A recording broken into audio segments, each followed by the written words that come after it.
BNP সহ যারা আমাদের বড় রাজনৈতিক দল দায়িত্বশীল রাজনৈতিক দল তাদের প্রতি আমি অনুরোধ করব যে আপনারা নিজেদেরকে বিরোধী দলের জায়গায় ভাবেন যে আপনাকে একসময় বিরোধী দলে যেতে হবে, সেখান থেকে আপনি সংস্কারটা ভাবেন। তাহলে আপনি বুঝতে পারবেন যে সংস্কারের মূল কথাগুলো কি আসছে। বিএনপি যখন ২০১৪ সালে গণতন্ত্রের সংগ্রাম করলো ভোটের জন্য, সেটা কিন্তু জ্বালাও পোড়াও। তো এটা বিএনপিরও বুঝতে হবে যে বিএনপি কখনো কিন্তু এটাকে মানে এই যে লগি বৈঠার তাণ্ডবটাকে কিন্তু ফ্রেমিং করতে পারে না। ঢাকা শহরে লাশের উপর নৃত্য হয়েছে।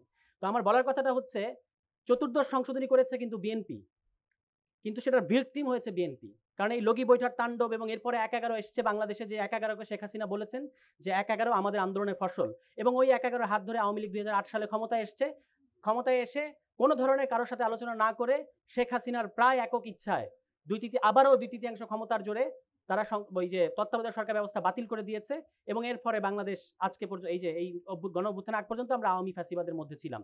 তিনটা ঘটনা, একটা হচ্ছে চতুর্থ সংশোধনী, চতুর্দশ সংশোধনী এবং এই যে ত্রয়োদশ সংশোধনী বাতিল করা তথা পঞ্চদশ সংশোধনী, এই তিনটা সরকারই করেছে যখন তাদের হাতে ২/৩ ক্ষমতা ছিল। এবং এই ২/৩ ক্ষমতাটা থাকে আসনের মারপ্যাচে। তো আসনের মারপ্যাচে যখন থাকে, আপনি আবার ভোটের হিসাবে দেখবেন তারা কখনো ৪০%-এর বেশি ভোট পায় না। টোটাল বাংলাদেশের মানুষের ৪০% না, যারা ভোট দিতে যায় তাদের ৪০%। এত কম ম্যান্ডেট নিয়ে তারা বাংলাদেশে এমন এমন সংশোধনী করেছে যেটার ফলে আমাদেরকে ভুগতে হয়েছে।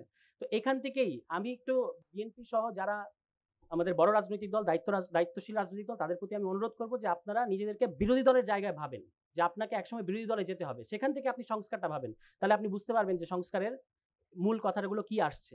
যেমন পিআর এর কথা এসেছে, আজকে আমি অবাক হলাম যে আমাদের ইসি প্রধান নির্বাচন কমিশনার একটা অদ্ভুত কথা বলেছেন। খুব গাম্ভীর্যের সাথে যদি আপনি একটা বিভ্রান্তিকর কথা বলেন, তবু কিন্তু ওটা বিভ্রান্তিকর কথাই থাকে। উনি বলছেন যে পিআর তো সংবিধানে নাই এবং আমাদের সংবিধানের বাইরে যাওয়ার সুযোগ নাই। কোন কাজটা সংবিধানের ভেতর থেকে করা হচ্ছে এখন বলেন? কোন কাজটা আমরা সংবিধানের ভেতর থেকে করতেছি? কোনো কাজ সংবিধানের ভেতর থেকে হচ্ছে না। আমি দেখলাম যে এই অন্তর্বর্তী সরকার তারা এমন একটা খাবি খাচ্ছে, জুলাই ঘোষণাপত্রের নামে যে ফার্স তারা করেছে, এটা না করলেই ভালো হতো। আমরা আন্দোলন করতাম যে জুলাই ঘোষণাপত্র দেন, কিন্তু এই যে জুলাই ঘোষণাপত্রের নামে আপনারা যেটা করলেন, ওখানে আপনারা কি লিখলেন?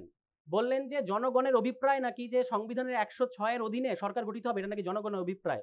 এর চেয়ে ডাহা মিথ্যা কথা, এর চেয়ে আইনের দৃষ্টিকোণ থেকে ভুল কথা আর হয় না। এই কথাটা কেন বললেন আপনারা? এবং বলার মধ্যে দিয়ে আমাদেরকে একটা গভীর সংকটের মধ্যে ঠেলে দিয়েছেন এখনো পর্যন্ত। এবং দেখেন ওই ঘোষণাপত্র, আপনি কি পৃথিবীতে ঘোষণাপত্রের ইতিহাসকে আমরা জানি না? ঘোষণাপত্র নিজেই নিজেকে এনাক্ট করে, নিজেই নিজেকে বলবৎ করে। ঘোষণাপত্র বলবে যে আমি আজকে থেকে কার্যকর হলাম। 15ই আগস্টের পরে, ৭৫ 15 আগস্টের পরে যে সামরিক ফরমান জারি করা হয়েছে, যে সরকার মুশতাকের ক্ষমতায় এসেছিলেন, এরপর বিচারপতি সায়েম ক্ষমতায় এসেছেন, এরপরে শহীদ প্রেসিডেন্ট জিয়াউর রহমান ক্ষমতায় এসেছেন, তারা যে সামরিক ফরমানগুলো জারি করেছেন, তারা কি বলেছেন ৭৯ সালে আমরা পার্লামেন্ট নির্বাচন দেব, ওই নির্বাচনের পরে গিয়ে আমরা আসলে এগুলোকে বাস্তবায়ন করবো? তারা বলেন নাই। সামরিক ফরমান মানে হচ্ছে, ফরমানের ইংরেজি হচ্ছে প্রোক্লেমেশন। মিলিটারি প্রোক্লেমেশন মানে হচ্ছে আমরা আজকে থেকে বলবৎ, এটাই এখন কনস্টিটিউশন। তাহলে জুলাই সনদ কি উপরে থাকবে, সংবিধানের উপরে থাকবে না নিচে থাকবে, এগুলো বোগাস আলাপ, এগুলো বিভ্রান্তিকর আলোচনা। আমাদের কর্তব্য হচ্ছে যে এই সংবিধান, যে সংবিধান প্রথমত বাংলাদেশের মানুষের কোনো ধরনের মতামত নিয়ে করা হয় নাই। তাছাড়া এই গণ অভ্যুত্থানের পরে আপনি একটা সংবিধান পরিবর্তনের কথা তুলতে পারবেন না বাংলাদেশে। যে বড় বড় সংবিধান সংশোধনী হয়েছে কোনো রকম ঘটনা ছাড়া বাংলাদেশে, আপনি বাংলাদেশে কি চতুর্থ সংশোধনী করেন নাই? পঞ্চম সংশোধনী হয় নাই? পঞ্চদশ সংশোধনী হয় নাই? এগুলো তো সংবিধান পুনর্লিখনের মতো। তো সেটা যদি আপনি করতে পারেন, এই গণ অভ্যুত্থানের পরে আমরা নাকি দাবি জানাতে পারবো না যে একটা নতুন সংবিধান হতে হবে? এটার জন্য নেক্সট পার্লামেন্টে অপেক্ষা করতে হবে। আমি আপনাদেরকে বলি, নেক্সট পার্লামেন্ট যেটা করতে, এটা বলে আমি শেষ করব, যে নেক্সট পার্লামেন্ট কি করতে পারে? পার্লামেন্ট সংশোধনী করতে পারে। এবং এখানে আমি একটু দায়ী করব যারা সংবিধান সংস্কার শব্দটা বাংলাদেশে এনেছেন, তাদেরকে দায় নিতে হবে। এই যে এখনো পর্যন্ত সংবিধান সংস্কার আর সংশোধনী পার্থক্য করতে করতে আমরা খাবি খাচ্ছি।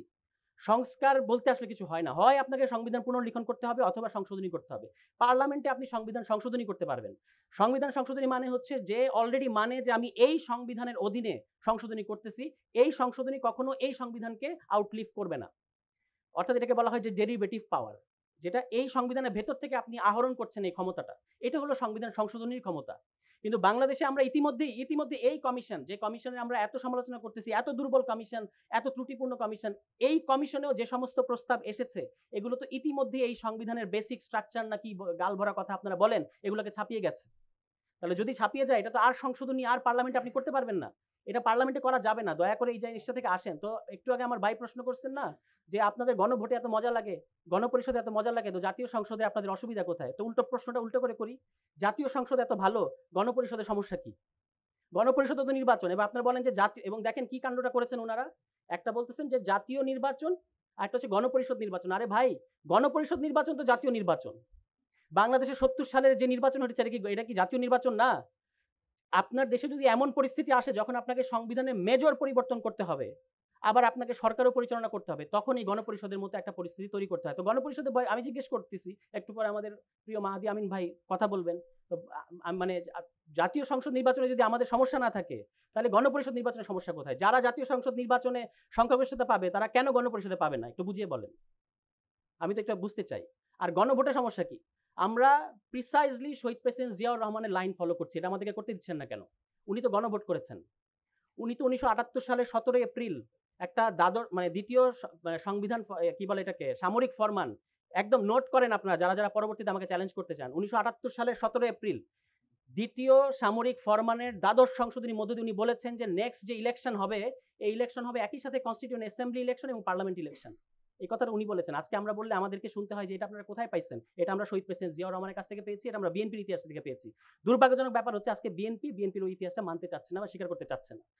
এখন আপনি আমাকে প্রশ্ন করতে পারেন যে ওই কথা যদি শহীদ প্রেসিডেন্ট জিয়াউর রহমান বলে থাকেন, ওটা কিন্তু একটা গ্যাজেটেড, ভাইরা, ওটা একটা গ্যাজেটেড ফরমান, সুতরাং এটাকে আপনি অস্বীকার করতে পারবেন না, পার্ট অফ আওয়ার হিস্ট্রি। প্রশ্ন হচ্ছে উনি পরে করলেন না কেন? করলেন না, আমার ধারণা কোনো মাথা মোটার উকিল এসে ওনাকে বুদ্ধি দিয়েছেন যে আপনাকে এটা করতে হবে কেন? আপনি পার্লামেন্টে জিতবেন, জেতার পরে পঞ্চম সংশোধনী করবেন, তাহলেই তো কাজ হয়ে যাচ্ছে। হ্যাঁ, কাজ হয়েছে। যতদিন উনি জীবিত ছিলেন কাজ হয়েছে। এবং দেখেন যখন বিএনপি পাওয়ারে নেয়, আওয়ামী লীগ এসে ২০০৮ সালে কি বলছে? পঞ্চম সংশোধনী অবৈধ। আজকে পর্যন্ত পঞ্চম সংশোধনীর স্ট্যাটাস কি? এটা অবৈধ। বিএনপি এসে এটাকে আবার বলবে যে হ্যাঁ, এটা প্রয়োজন ছিল, এটা বৈধ।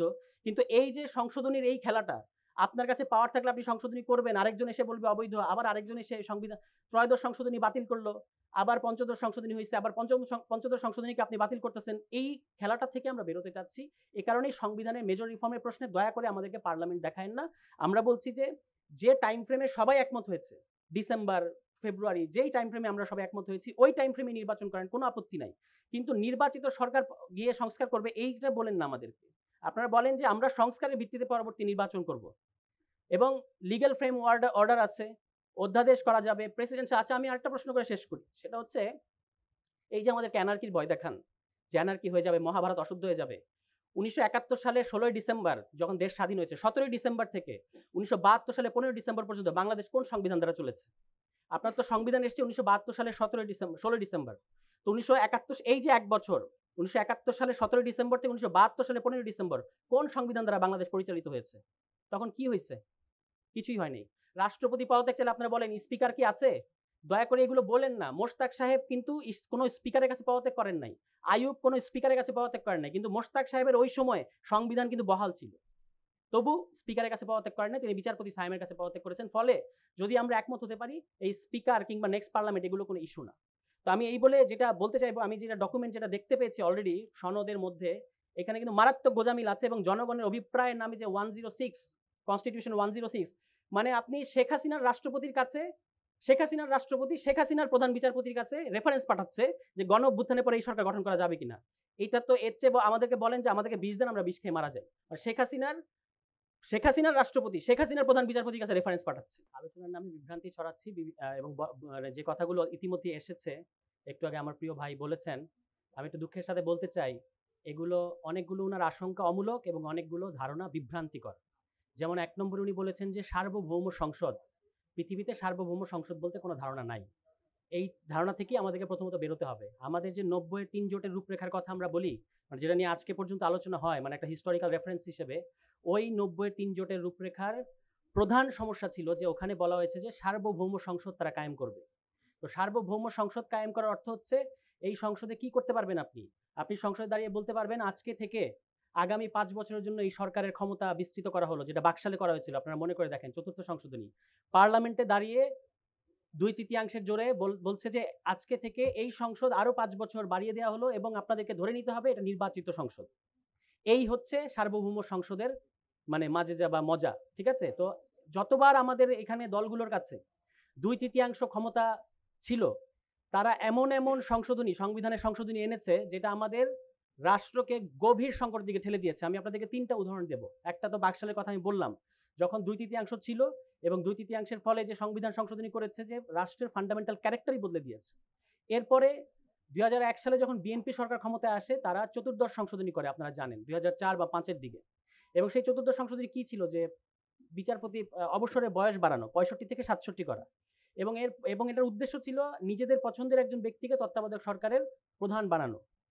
এটার ফলে লগি বৈঠার তাণ্ডব দেখলাম আমরা ঢাকা শহরে আওয়ামী লীগ, এবং এটাকে তো আওয়ামী লীগ গণতন্ত্রের পুনরুদ্ধার হিসেবে হাজির করতে পেরেছে। এটা হচ্ছে আওয়ামী লীগের শক্তি, যে এই তাণ্ডবকে আওয়ামী লীগ বলতে পেরেছে যে এটা হচ্ছে লগি বৈঠার, এটা হচ্ছে আমাদের গণতন্ত্র পুনরুদ্ধার। কিন্তু এই বাংলাদেশে আমরা আছি। সবাইকে ধন্যবাদ। অনেক ধন্যবাদ সাইমন ভাইকে। যে প্রশ্নগুলো তুলেছেন, বিশেষ করে বিএনপির থেকে যে প্রশ্নগুলো তুলেছেন সেটা উত্তর হলো। তবে আমরা একটু নাগরিক ঐক্যের সাংগঠনিক সম্পাদকের কাছে যেতে চাই। সাকিব আনোয়ার ভাই যদি বলেন যে যেই সব প্রশ্নগুলো হচ্ছে সেই প্রশ্নগুলোকে আপনি কিভাবে অ্যাড্রেস করবেন এবং আমাদের যে আকাঙ্ক্ষা এবং পরবর্তী সরকারের যে বাস্তবায়ন সেটার অভিপ্রায় আসলে রাজনৈতিক দলগুলোর আছে কি?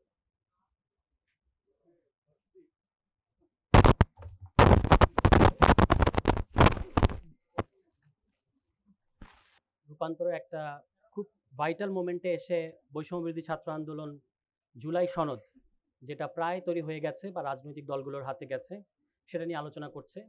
তো সে কারণে আমি তাদেরকে সাধুবাদ জানাই। এবং আমরা দেখতে পাচ্ছি যে এখানেই ইতিমধ্যেই আমাদের রাজনৈতিক দলগুলোর বিভিন্ন মতামত আমরা পাচ্ছি।